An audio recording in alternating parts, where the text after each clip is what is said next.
এক লোক নিজের বৃদ্ধা মাকে ঝুড়ির উপর বসিয়ে গভীর এক জঙ্গলের মধ্যে যাচ্ছিলেন। হাঁটছে আর হাঁটছে, অনেকটা দূর যাওয়ার পর তার ছোট্ট সন্তান তাকে জিজ্ঞেস করলো, বাবা, দাদিকে ঝুড়িতে করে কোথায় নিয়ে যাচ্ছ? বাকি ভিডিও দেখার আগে লাইক দিয়ে চ্যানেলটা সাবস্ক্রাইব করে দিন। বাবা বলল, তোমার দাদিকে জঙ্গলের মধ্যে রেখে আসবো। ছেলে অবাক হয়ে বলল, বাবা, দাদিকে কেন জঙ্গলে রেখে আসবে? বাবা বলল, তোমার দাদি বুড়ো হয়ে গেছে, কোনো কাজ করতে পারে না, শুধু খায় আর ঘুমায়, তাই তাকে আমাদের কোনো কাজে আসে না।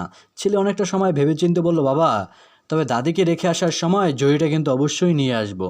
বাবা কিছুটা অবাক হয়ে জিজ্ঞেস করলো, কেন রে, ঝুড়িটা আনতে হবে কেন? ছেলে বলল, বাবা, তুমি যখন বুড়া হইবা, কোনো কাজ করতে পারবা না, শুধু শুধু টাকা খরচ করে নতুন ঝুড়ি কিনতে যাব কেন?